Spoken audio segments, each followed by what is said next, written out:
الغوث الغوث خلصنا من النار يا غوث الغوث خلصنا من النار يا رب. بسم الله الرحمن الرحيم. الحمد لله رب العالمين والصلاة والسلام على سيدنا محمد وأهل بيته الطيبين الطاهرين. Alhamdulillah, yesterday we finished the third section of Dua al-Jawshan, and again, like whenever we finish every section, we say Subhanaka ya la ilaha illa ant, al-Ghawth, al-Ghawth, khallisna min al-nari ya Rab. And from last year's sessions, you can follow number 11, 12, and 13. In these three sessions last year, we talked a little more about this tasbih that we recite in the middle, Subhanaka ya la ilaha. But today, let us start with section number 4. And this is a different style in which the names of Allah subhanahu wa ta'ala are remembered in this section. Like for example, the first one says, Ya man lahul Izzatu wal Jamal. O the one to whom belongs, lahu, for him is. These two things belong to God. What is for him? What belongs to him? Al-Izzatu wal Jamal. Every Izzah, I'm going to translate it here to mean might and power, and every Jamal, every beauty. Today let us talk about Ya man lahul Izzah. Let's focus on the word Izzah today. Izzah or Aziz commonly for us means somebody who's respectful, or something that is respectful or dear or cherished. To a friend we might call Aziz, Azizi, somebody who's our friend, somebody we cherish, somebody who is dear and loved. Or someone who is respectful will also be called Aziz.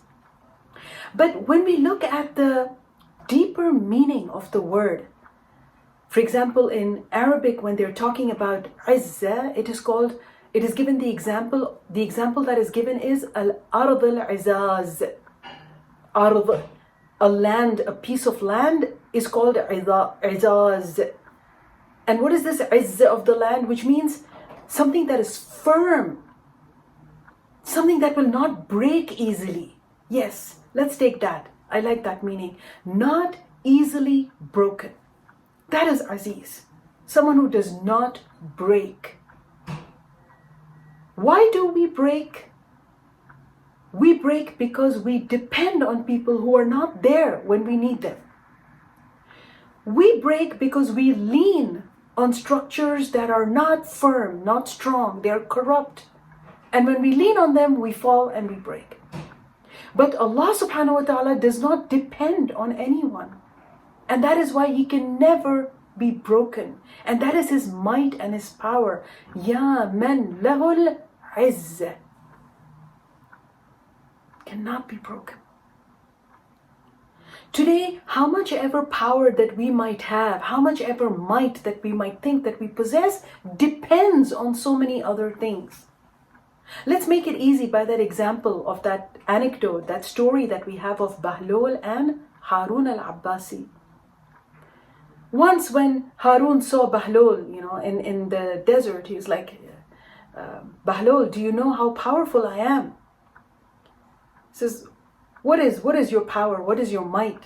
He says, everywhere that you see my kingdom, all of the Arabian Peninsula, the parts of Africa, the parts of Spain, all this is my kingdom. I have power over all of this. So Bahlul tells him, Harun, what about, say, a time when you are so thirsty? Say maybe we're in a desert like this and you're so thirsty. And if somebody gives you half a cup of water or a cup of water and says, here is the water for you. But in return from this water, I want you to give me half of your wealth, half of your domain, what will you do, Harun? And Harun says, well, if I'm dying of thirst, I will give half of my kingdom and I will get that water. Bahlul says. And what if after drinking that water, you're not able, your system or your body is not able to eject it, you're not able to urinate, you're not able to take it out of your body. And then that becomes poisonous in your body. What will you do if somebody comes to you and says, Harun, give me the other half of your kingdom so that I can help you with this ejection to get it out of your system, this poison.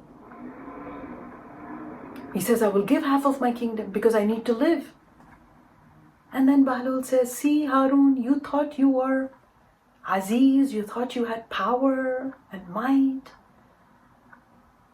depending on this kingdom, and this kingdom will go for one cup of water to put in your body and for a few drops of urine to come out of your body. That is the worth, and you are depending on this milkiyah, you're depending on this kingdom for your might and your power. So this is an example to remind us that no, Ya man lahul Izzah, all power and all might belongs to Allah subhanahu wa ta'ala because He is unbroken, and He is unbroken because He does not depend on anyone for His power. The Prophet sallallahu alaihi wasallam used to say that true power belongs only to Allah subhanahu wa ta'ala. And if you want to be Aziz in your life, he would tell us, then you need to worship Allah and get the power from Him. In one of the ahadith, he says, Allah subhanahu wa ta'ala says every day, Ana Rabbukum al-Aziz. I am your powerful and mighty Rabb. فَمَنْ أَرَادَ الْعِزَّةُ فَلْيُطِعِ الْعَزِيزِ. And the one who wants to be powerful in their life, they need to obey and worship the powerful Lord. And that is why we have examples in this world of those who were given power, like Sulaiman, like Hazrat Yusuf and the Ahl Bayt alayhimus salam, and their power, for their might, they didn't depend on people. They depended on Allah subhanahu wa ta'ala. So even though we have examples of strong individuals like the Ahl Bayt alayhimus salam and the prophets who did not depend upon anyone but Allah subhanahu wa ta'ala, their power and their izzah cannot be compared to Allah, because Allah, they depend on Allah, but Allah does not depend on anyone. He does not depend on anyone. Even though these prophets and the Ahl Bayt alayhimus salam were unbroken, they stood like mountains for their values. They were unbroken. And if we learn their example, we can have that kind of unbrokenness. But eventually, something will break us all. And that is death. We will all die one day. And no matter how much power we have amassed in this world, we will all go away. But Allah subhanahu wa ta'ala, Lahul mulku, for Him is the mulk. Lahul Izzah, for Him is the power. And He is the creator of death, and there is no death for Him. So when we say in these names, Ya man lahul Izzatu wal Jamal, the true impact of this in our lives is that we do not depend on others. We try to protect ourselves from situations and from leaning against people and structures who will not be there to support us, and depend only on Allah subhanahu wa ta'ala. Why? Because Ya man lahul Izzatu wal Jamal. May Allah protect you wherever you are, and please take a moment to recite Surah Al-Fatiha for the marhumin, and inshallah I will see you again tomorrow with the next half of this Ya man lahul Izzatu wal Jamal. والحمد لله رب العالمين والسلام عليكم ورحمة الله وبركاته. سبحانك يا لا إله إلا أنت الغوث الغوث خلصنا من النار يا رب.